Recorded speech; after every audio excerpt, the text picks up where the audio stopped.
ونعوذ بالله من شرور أنفسنا وسيئات أعمالنا من يهده الله فلا مضل له ومن يضلل فلا هادي له وأشهد أن لا إله إلا الله وحده لا شريك له وأشهد أن محمدا عبده ورسوله لا نبي بعده اللهم فصل وسلم وبارك على نبينا محمد وعلى آله وأصحابه ومن تبعهم بإحسان إلى يوم الدين أما بعد إخواني وأخواتي في الدين hadirin wal hadirat jamaah maghrib yang dirahmati oleh Allah Subhanahu wa taala. Alhamdulillah, segala puji bagi Allah Azza wa Jalla, Rabb alam semesta ini, yang telah mengumpulkan kita di dalam salah satu rumah dari rumahnya. Di dalamnya kita saling ingat mengingatkan di atas kitabullah dan sunnah Rasulullah sallallahu alaihi wa ala alihi wasallam. Dan sungguh perkara yang terbesar, yang paling bermanfaat yang dilakukan oleh seorang muslim dan muslimah, mukmin dan mukminah, adalah membaca dan mentadabburi ayat-ayat Allah Subhanahu wa taala, yang dengannya hati kita menjadi hidup, jauh dari kelalaian, yang dengannya menjadikan kita termotivasi untuk terus kokoh di atas ibadah, mengumpulkan bekal terbaik demi perjalanan kita menuju ke negeri akhir pada hari kiamat nanti. Dengan mentadabburi ayat-ayat Allah, maka Allah Subhanahu wa taala memberikan kepada kita cahaya keimanan dan kebaikan, dan terhindar dari sifat-sifat orang-orang kafir dan orang-orang munafikin yang lalai dari mentadabburi ayat-ayat Allah Subhanahu wa taala. Maka dari itu di dalam Al-Qur'an Allah Subhanahu wa taala berfirman tentang orang-orang yang lalai itu. Allah berfirman, "Afala yatadabbaruna al-Qur'an am 'ala qulubin aqfaluha?" Tidakkah mereka mentadabburi Al-Qur'an, membaca, memahami, meresapi makna-maknanya, memahami isi dan kandungan Al-Qur'an? Itu adalah tadabbur terhadap Al-Qur'an. Mempelajari tafsirnya dari tafsir para ulama. Allah mendatangkan dalam bentuk pertanyaan, namanya istifham inkari. Afala yatadabbaruna al-Qur'an? Apakah mereka tidak mentadabburi Al-Qur'an? Am 'ala qulubin aqfaluha? Atau di dalam hati mereka itu ada penutup, ada pengunci yang mengunci hati-hati mereka dari hidayah.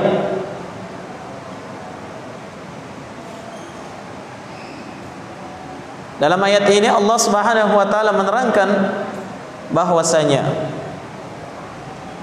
orang-orang yang lalai dari mentadabburi Al-Qur'an itu adalah orang-orang yang dikhawatirkan dalam hatinya ada penutup, sehingga sulit untuk menerima cahaya hidayah, cahaya iman dari Allah Subhanahu wa taala.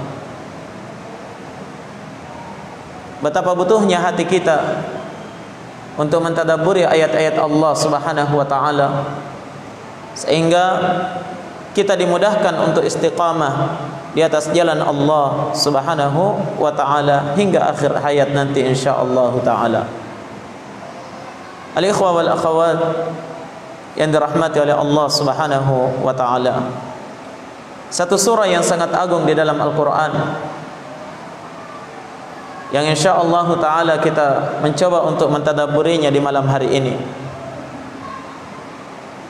adalah surah Al-Humazah, yang mana Allah Subhanahu wa taala berfirman,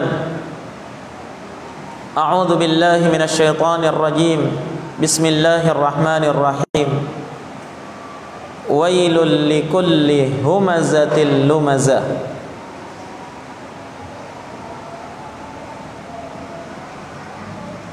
Allah Subhanahu wa taala berfirman, wailun, celaka bagi setiap humazah dan al-lumazah.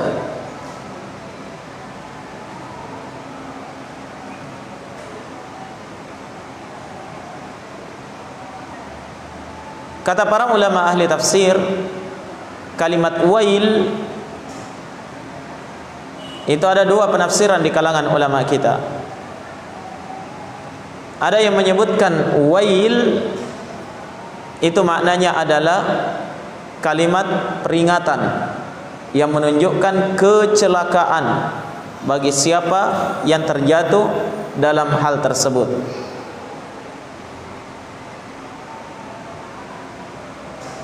Maka wailul likulli humazatil lumazah maknanya adalah kecelakaan, kehancuran, kebinasaan bagi setiap al-humazah dan al-lumazah.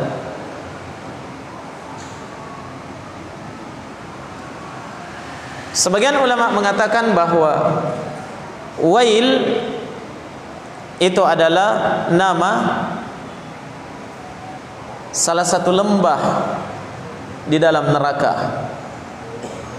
Maka terkadang kita mendengarkan ada orang menyebutkan bahwa di antara nama neraka adalah neraka wail. Ya. Karena sebagian ulama mengatakan wail itu adalah nama salah satu lembah di dalam neraka. Nah, dan kalimat wail ini banyak digunakan oleh Allah di dalam Al-Quran. Banyak sekali kita dapatkan dalam Al-Quran kalau kita membaca dan memperhatikan dalam Al-Quran itu. Dan di dalam surah Al-Humazah ini, kata yang pertama yang kita dapatkan adalah kalimat wail, kecelakaan, kehancuran, atau neraka wail, tempatnya orang-orang yang melakukan humazah dan al-lumazah. Menunjukkan al-humazah dan al-lumazah ini bukan dosa yang ringan. Jelas, bukan perkara yang remeh di mata Allah Subhanahu wa taala. Sampai-sampai diancam oleh Allah dengan ancaman yang sangat keras bagi siapa yang terjatuh dalam perbuatan humazah dan al-lumazah ini. Allah katakan wailun likulli, ini umum, bagi setiap siapapun tanpa terkecuali yang masuk dalam kategori al-humazah dan al-lumazah. Apa itu al-humazah dan al-lumazah? Disebutkan oleh para ulama bahwa ini adalah dua kalimat bersumber dari satu kata. Dua kalimat bersumber dari satu kata. satu makna, yaitu berasal dari makna mencela, mencerca, mengumpat alias mengejek.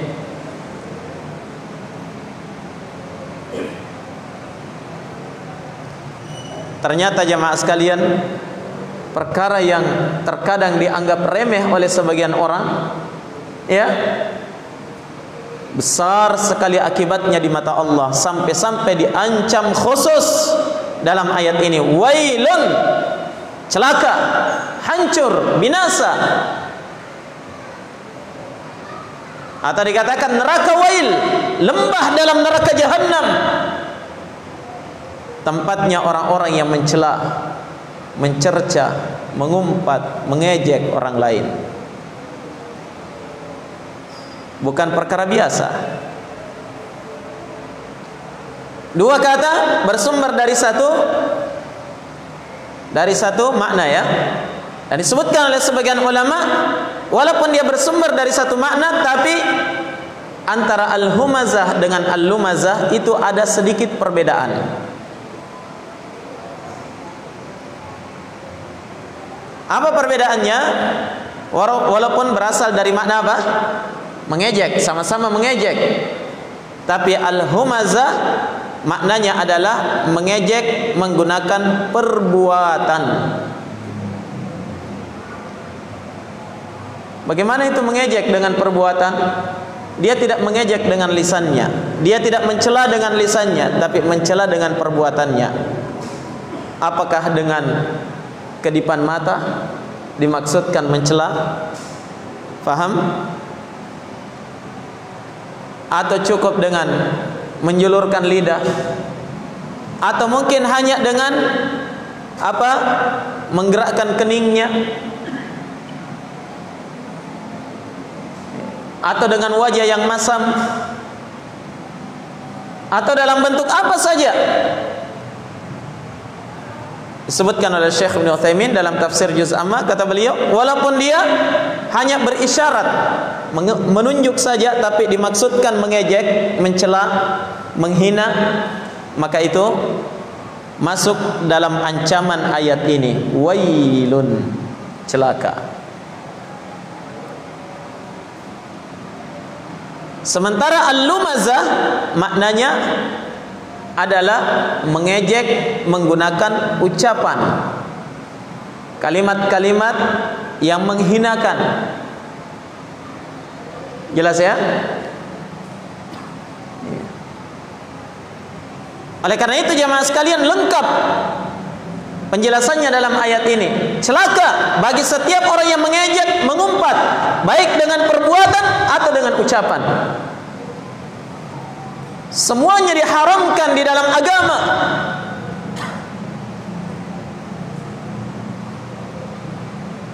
Semuanya dibenci oleh Allah Subhanahu wa taala. Mengejek saudara muslim yang lainnya. Nah, di dalam ayat yang lain Allah Subhanahu wa taala menyebutkan, wala tuti' kulla hallafin mahin hammazin masya'im binamim. Jangan kalian mengikuti, kata Allah, jangan kalian mencontoh siapa? Kulla hallaf, setiap orang yang banyak bersumpah. Ya, datang dalam bentuk sighah mubalaghah, ya. Hallaf asalnya halif menjadi hallaf, tukang atau banyak sekali bersumpah. Mahin lagi hina.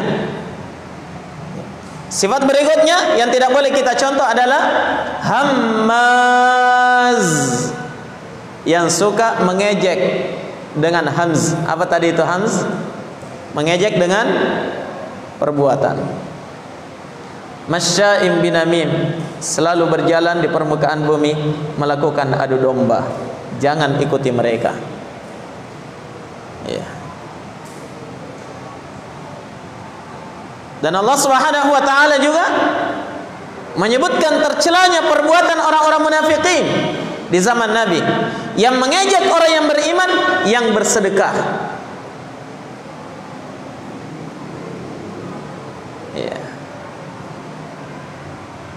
Allah menyebutkan alladzina yalmizuna al-mu'minina fis shadaqat.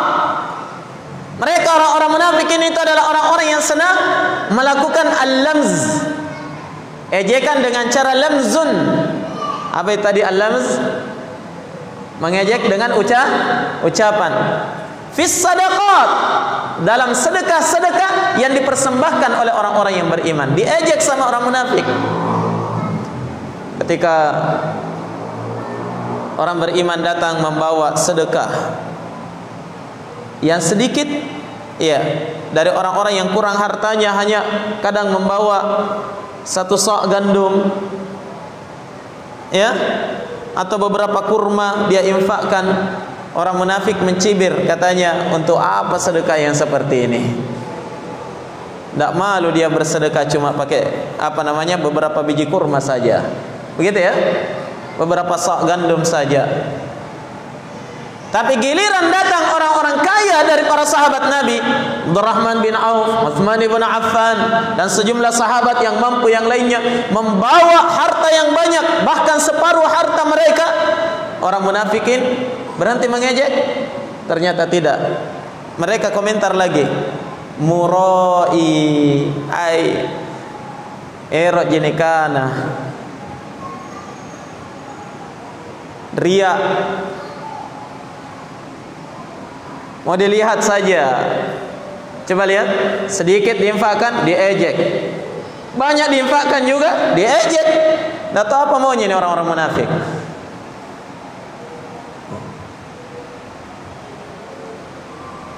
Hati-hati. Banyak mengejek, mencela, mengumpat, menghina. Naam, ini adalah sifat orang-orang munafikin, dan ini adalah sifatnya orang-orang yang sombong dalam kehidupan dunia.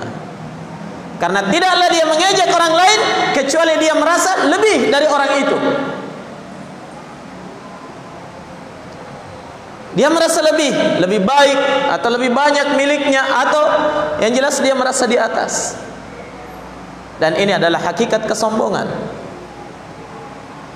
Nah,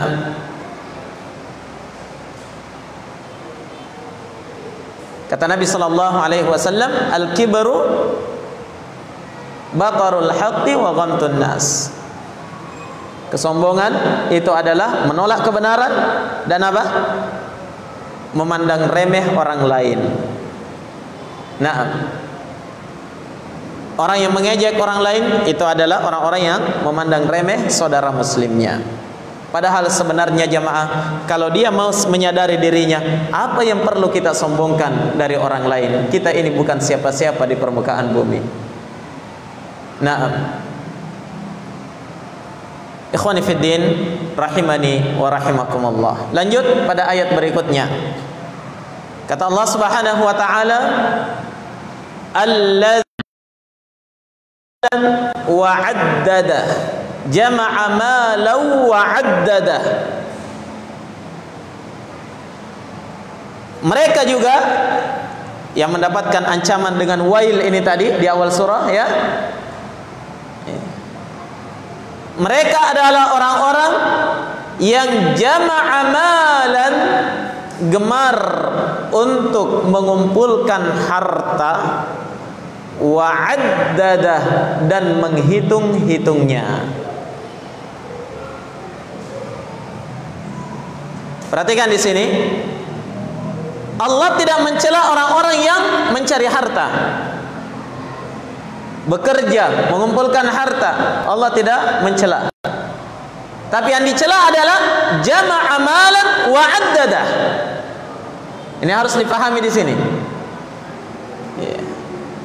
Dia mengumpulkan harta dan 'addada, menghitung-hitungnya. Kalimat 'addada, menghitungnya, ini ada beberapa penafsiran di kalangan para ulama kita.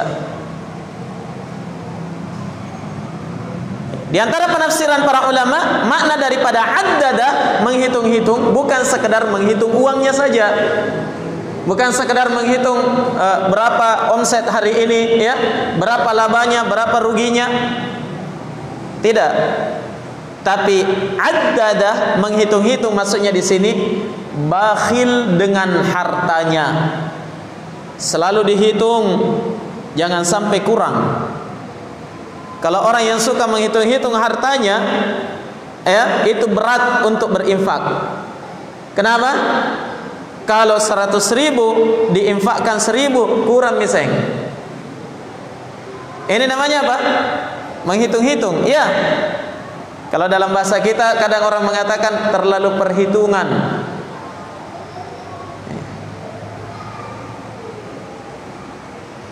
Berarti yang dicela, yang diancam oleh Allah dengan kalimat wail dalam ayat yang kedua ini adalah orang-orang yang mencari harta, mengumpulkan harta, kemudian dia bakhil dengan hartanya.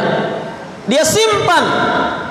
Dia tidak mau membelanjakannya kecuali kalau bisa mendatangkan harta yang lebih banyak lagi.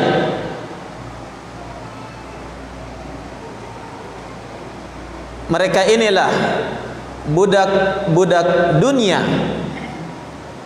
yang mereka bekerja untuk dunia, siang dan malam untuk dunia, untuk harta benda, sehingga tatkala dia bangun tidur, ya, upayanya adalah dunia, harta, berdiri, duduk, berjalan, semuanya bagaimana pikirannya itu bisa menghasilkan dunia, bisa menghasilkan rupiah, dolar. Nah, sampai tatkala tidur lagi urusannya adalah harta. Iya. Sampai-sampai mereka bikin motto apa? Kata orang Bugis, time is money. Waktu adalah uang. Nah,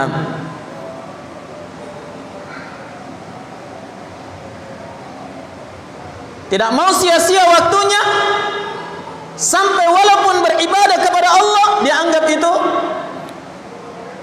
mengurangi dari apa? Ya, dari keuntungan yang bisa dia dapatkan dari keuntungan harta benda itu.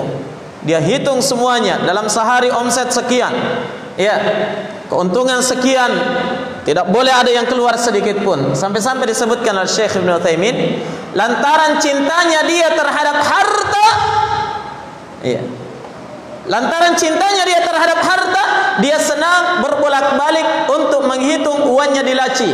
Padahal dia tahu tidak pernah dia tambah, tidak pernah dia kurangi, tapi karena cintanya terhadap harta selalu dihitung tiap hari. Jangan sampai ada babi ngepet. Ya subhanallah. Dunia telah menjadi besar di dalam hati orang yang seperti ini. Kalau kita sekarang jarang ya orang yang simpan uangnya di laci, tapi yang dihitung apanya? Tiap hari masuk ke ATM, cek saldo. Nah, oh sekarang sudah ada aplikasi di HP, tiap hari dicek berapa saldo. Ini lantaran cintanya dia terhadap harta bendanya. Tidak mau kurang sedikit pun. Ini namanya addada. Dia menghitung-hitung hartanya. Mereka inilah budak-budak harta, budak-budak rupiah yang disebutkan oleh Nabi sallallahu alaihi wasallam dalam hadisnya, ta'isa 'abdud dinar, ta'isa 'abdul ad-dirham, ta'isa 'abdud dirham. Celaka hamba-hamba dinar, mata uang emas. Celaka hamba-hamba perak, ya, dirham. Ta'isa 'abdul khamisa, ta'isa 'abdul khamila. Celaka hamba-hamba pakaian. Ya, celaka hamba-hamba siapa? Permadani. In u'tiya radiya wa illam yu'ta sakhita. Ini cirinya yang menjadi hamba daripada harta itu. Jika dia diberi, dia bisa mendapatkan itu yang dia senangi. Di mana bisa menghasilkan rupiah, di situ dia senangi, di situ dia cinta. Kalau tidak diberi, dia akan benci terhadapnya. Inilah hamba dunia jamaah sekalian. Ya, akhirnya di dalam HP-nya, handphonenya, nomor-nomor yang ada hanya yang ada hubungan bisnis saja, yang tidak ada delete.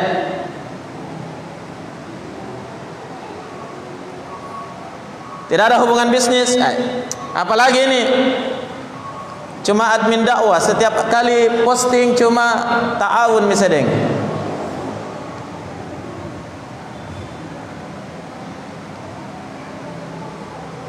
Hati-hati ikhwani fillah. Kecintaan yang berlebihan terhadap harta, terhadap dunia, ini yang diancam oleh Allah dengan kalimat wailun, celaka. Selain daripada pengumpat dan pencela, yang diancam juga adalah hamba-hamba harta benda. Naam, hamba harta benda. Oleh karena itu dalam ayat berikutnya Allah terangkan lebih dalam lagi siapa hamba harta itu.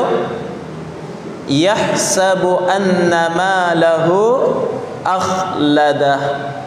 Dia menyangka, dia mengira bahwasanya harta benda yang telah dia kumpulkan ini menjadikan dia kekal dalam kehidupan dunia. Apa maksudnya kekal dalam kehidupan dunia? Ada dua makna. Yang pertama, dia menyangka bahwa harta benda yang dia kumpulkan selama ini menjadikan umurnya bisa lebih panjang. Karena kalau sakit bisa berobat kemana saja. Rumah sakit elit bisa. Nah, dari satu negara ke negara yang lain bisa. Kenapa? Harta ada. Makanya ada tabungan di hari tua. Ya. Supaya apa? Ini harapannya bisa lebih panjang umurnya. Mana yang kedua, dia menyangka bahwa harta bendanya itu bisa mengekalkan dia dalam kehidupan dunia, yakni akhlada dzikrahu, mengekalkan ingatan manusia terhadap dia, selalu dikenang. Oh, dia dulu orang paling kaya di kota Makassar misalnya. Oh, dia dulu itu orang yang paling banyak usahanya. Oh, dia yang paling luas lokasinya, tuan tanah. Selalu diingat oleh orang. Iya. Yang jelas apapun maknanya, apapun yang dilakukan oleh seorang hamba dari dua makna yang disebutkan ini, mereka ini masuk dalam kalimat wail, celaka. Celaka hidupnya dunia dan akhirat. Dia menyangka bahwa harta bendanya bisa mengekalkan dia dalam kehidupan dunia. Allah Subhanahu wa taala membantah dalam ayat berikutnya, kalla, sekali-kali tidak.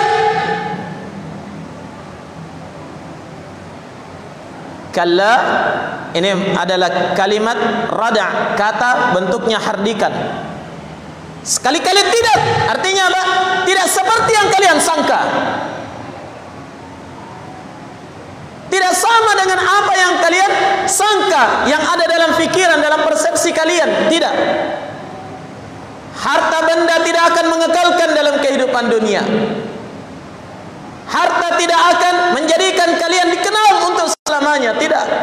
Bahkan terkadang ada orang gara-gara hartanya dikenang dengan kejelekannya, kekikirannya, sekke, kikiri gelan ciacipe.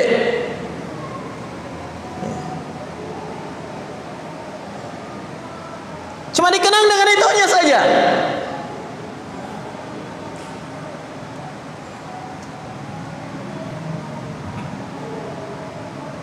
Maka Allah Subhanahu wa taala peringatkan, kalla, sekali-kali tidak. Tidak seperti yang kalian sangka bahwa harta benda kalian itulah segala-galanya.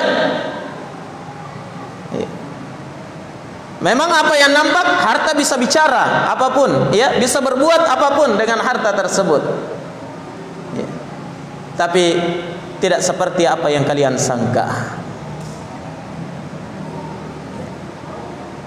Allah Subhanahu wa taala berfirman, kalla la yumbadanna fil hutama. La yumbadanna di sini adalah satu kata yumbad, ini diawali dengan lamut taukid namanya ya, lam penguat. Kemudian diakhiri lagi dengan nun taukid, nun penguat. Sudah dua penguatnya ya. Kemudian sepakat para ulama ahli nahwu mengatakan setiap ada lam taukid, lam penguat di awal kata itu pasti didahului oleh sumpah yang tersembunyi sebelumnya. Ya, namanya waqi'atun fi jawabil qasam. Ada sumpah yang tersembunyi sebelumnya. Berarti takdirnya kalla wallahi la yumbadanna fil hutama. Begitu ya? Dan sumpah itu sendiri adalah penguat. Jadi sudah berapa penguatnya sini? Ada 3. Berarti kalau mau dimaknai bagaimana? Kalla sekali-kali tidak, la yumbadanna, pasti mereka akan dicampakkan ke dalam al-hutama.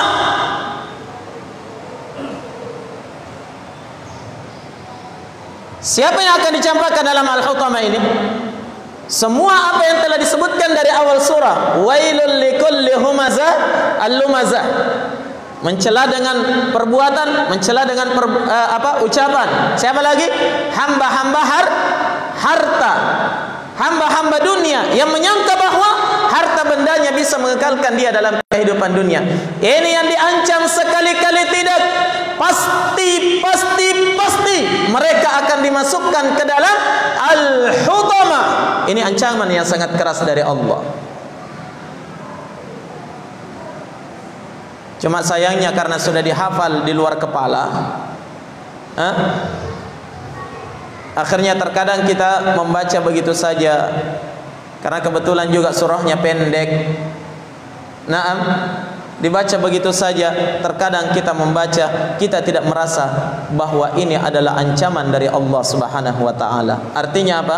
Kurang mentadabburi dari apa yang diperingatkan oleh Allah dalam surah ini. Allah katakan pasti mereka akan dicampakkan di dalam al-hutamah.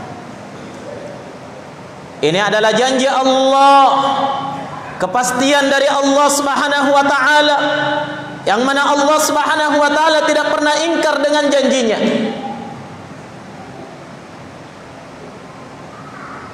Allah tidak akan ingkar terhadap janjinya.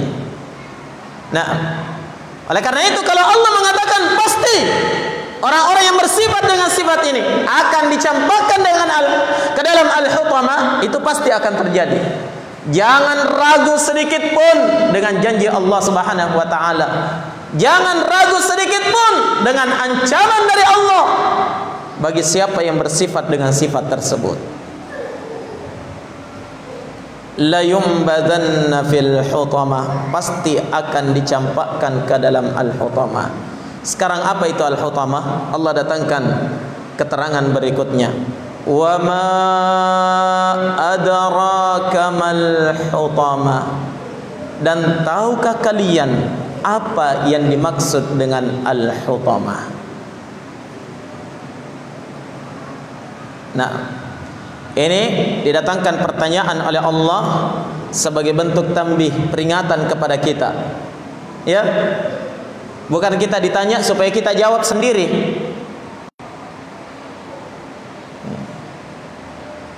Tapi Allah mendatangkan pertanyaan, tahukah kalian apa itu al-hutama, sebagai penguat, tambih, peringatan bagi kita. Ya, supaya kita perhatikan betul apa itu al-hutama dan seberapa dahsyat dia. Yang jelas ini adalah ancaman dari Allah, balasan terhadap al-humaza, al-lumaza alladhi jama'a malan wa addada. Allah katakan wa ma adraka mal hutama. Tahukah kalian apa itu al-hutama? Selanjutnya Allah memberikan jawabannya. Apa itu al-hutama? Narullahil muqadah. Dia adalah api Allah yang dinyalakan. Berarti al-hutama itu adalah salah satu nama neraka yang berisi api yang menyala-nyala. Di dalam ayat ini jamaah sekalian, Allah Subhanahu wa taala mengancam dengan neraka, api neraka yang menyala-nyala. Naam. Api neraka yang menyala-nyala, yang sungguh dahsyat, yang sungguh hebat, yang sungguh mengerikan. Dan banyak sekali Allah Subhanahu wa taala menyebutkan ancamannya dalam Al-Qur'an dengan neraka. Yang mana siksa utama dalam neraka adalah api yang menyala-nyala. Ingat, banyak siksaan yang lain. Siapa yang dimasukkan ke dalam neraka akan merasakan beraneka ragam siksaan yang disiapkan oleh Allah di dalam neraka. Sebagaimana siapa yang dimasukkan ke dalam surga, dia akan merasakan beraneka ragam apa? Kenikmatan dan kebahagiaan yang Allah siapkan di dalamnya.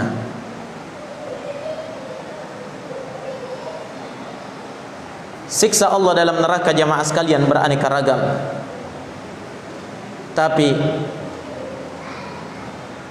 inti dari semua siksaan itu, siksaan yang terbesar yang Allah siapkan di dalam neraka adalah api yang menyala-nyala. Narullahil muqadah, api Allah yang dinyalakan. Di sini Allah menyandarkan api kepada Allah, kepada dirinya, yang menunjukkan besarnya, dahsyatnya, luar biasanya api yang dipersiapkan oleh Allah ini. Yang jelas jemaah sekalian, bukan api biasa. Maka dari itu Allah Subhanahu wa taala dalam banyak ayat memperingatkan, mengancam, hati-hati dengan api neraka. Allah Subhanahu wa taala berfirman, "Fa anzartukum naran taladza la yaslaha illa al-ashqa alladhi kadzdzaba wa tawalla." Kata Allah Subhanahu wa taala, "Fa anzartukum, maka saya peringatkan kalian, saya peringatkan hati-hati kalian dari apa? Naran taladza, api yang menyala-nyala di dalam neraka. La yaslaha illa al-ashqa, tidak akan ada yang masuk ke dalam api yang menyala-nyala itu kecuali orang-orang yang merugi, orang yang celaka, yang sudah ditentukan oleh Allah kebinasaannya. Api yang sangat dahsyat. Nah, api yang sangat mengerikan. Sampai-sampai jemaah sekalian, suatu ketika Nabi sallallahu alaihi wasallam dalam hadis An-Nu'man bin Bashir radhiyallahu taala an yang diriwayatkan oleh Imam Ahmad dalam musnadnya dengan sanad yang sahih. Kata An-Nu'man bin Bashir radhiyallahu an, "Sami'tu Rasulullah sallallahu alaihi wasallam yakhutub." Saya pernah mendengarkan Nabi sallallahu alaihi wasallam berkhutbah. Yaqul, Nabi bersabda, "Anzartukumun nar, anzartukumun nar." Saya peringatkan kalian dari api neraka. Saya peringatkan kalian dari dahsyatnya api neraka, kata Nabi. Sampai kata Nu'man bin Bashir, lantaran kerasnya Nabi dalam memperingatkan sahabatnya, umatnya dari neraka, seandainya ketika itu ada orang yang berada di pasar, pasti mereka mendengarkan teriakan Nabi sallallahu alaihi wasallam ketika berkhutbah di masjid. Dengan suara yang sangat keras, Nabi sallallahu alaihi wasallam peringatkan kepada para sahabatnya akan bahaya api neraka. Karena dia adalah kebinasaan yang sampai pada puncak kebinasaan bagi siapa yang dimasukkan ke dalam neraka, wal'iyadzu billah.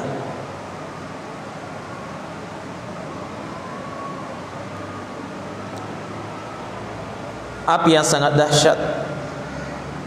Api ini jamaah sekalian yang telah menjadikan para salafus salih para pendahulu kita, orang-orang yang salih dari kalangan para ulama, terkadang tidak bisa tenang di dalam tidurnya. Ada di antara mereka disebutkan oleh anaknya sendiri, ayah saya ketika beliau tidur, beliau selalu berbolak-balik di tempat tidurnya seperti kacang yang ada di dalam penggorengan. Tatkala ditanya, apa yang menyebabkan engkau seperti itu wahai ayahandaku? Apa jawabannya? Tidak ada yang menyebabkan ayahmu seperti ini kecuali mengingat api neraka Allah Subhanahu wa taala. Yang jelas dia adalah api yang sangat dahsyat digambarkan oleh Nabi sallallahu alaihi wa ala alihi wasallam. Naam. Sampai-sampai dalam sebuah hadis yang sahih Nabi sallallahu alaihi wasallam bersabda, narun hadhi ma yuqidu banu adam juz'un wahidun min sab'ina juz'an min narin yaumal qiyamah. Api yang ada di dunia yang dinyalakan oleh anak cucu Adam ini, ya, api yang sangat panas yang terkadang membinasakan kita di dunia ini, jamaah sekalian, ya. Kata Nabi, itu juz'un wahid, hanya satu bagian dari 70 bagian dari panasnya api neraka pada hari kiamat nanti. La haula wala quwata illa billah. Seorang sahabat berkata, mengomentari sabda Nabi sallallahu alaihi wasallam tersebut. Katanya, wallahi ya Rasulullah, innaha lakafiyah. Demi Allah wahai Rasulullah, api di dunia ini saja cukup panasnya bagi kami. Bagaimana lagi kalau api neraka itu, kalau dia hanya satu bagian dari 70 bagian dari panasnya api neraka. Kata Nabi sallallahu alaihi wasallam, wallah, demi Allah, innaha la fuddilat bi tis'in wa sittina juz'a. Kata Nabi sallallahu alaihi wasallam, demi Allah, sungguh api neraka lebih panas dari api kalian di dunia ini 69 kali lipat.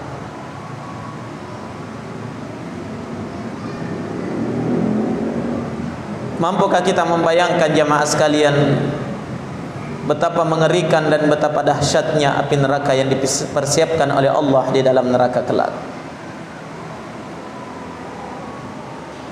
Atau justru kita merasa mampu untuk menahan dahsyatnya, panasnya api neraka tersebut? La ilaha illallah.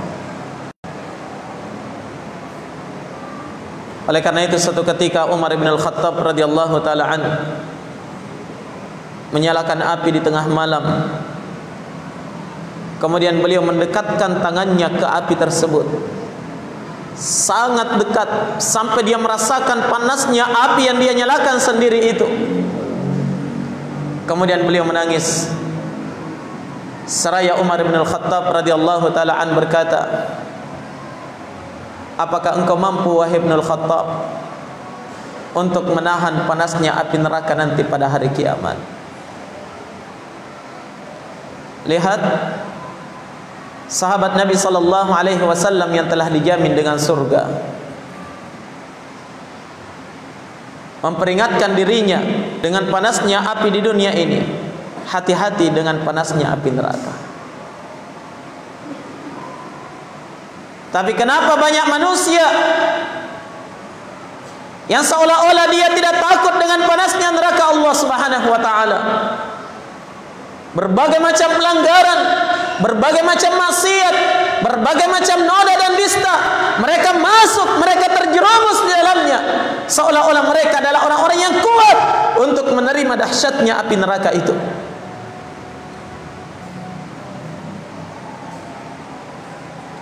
$69 kali lebih panas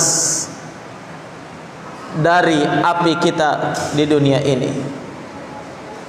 La haula wala quwata illa billah. Maka dari itu jamaah, ya, Allah Subhanahu wa taala peringatkan kepada kita dalam Al-Qur'an Ya ayyuhalladzina amanu qu anfusakum wa ahlikum nara. Wahai orang-orang yang beriman, jaga diri kalian dan keluarga kalian dari api neraka. Dari api neraka. Karena dia adalah api yang sudah dinyalakan oleh Allah Subhanahu wa taala. Dahsyat, sungguh dahsyat.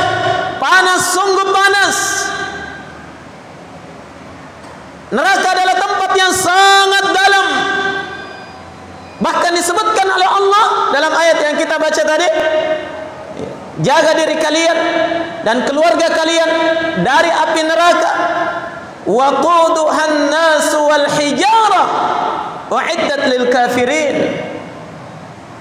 Dalam ayat yang lain juga Allah berfirman, fattaqun naral lati waquduhan nas wal hijarah uiddat lil kafirin. Takutlah kalian, hati-hati kalian dari api neraka yang bahan bakarnya adalah manusia dan batu, yang dipersiapkan, tempat yang dipersiapkan untuk orang-orang yang ingkar kepada Allah Subhanahu wa taala, orang-orang yang membangkang kepada Allah Azza wa Jalla. Coba bayangkan ikhwani fillah. Naam, api yang sedemikian panas, dahsyat, luar biasa, ternyata bahan bakarnya manusia dan batu. Bukan gas, bukan pula kayu bakar. Naam, tapi dia adalah batu yang tatkala dipanasi dengan api semakin panas, dilemparkan manusia ke dalamnya. Kira-kira apa yang terjadi pada diri manusia itu?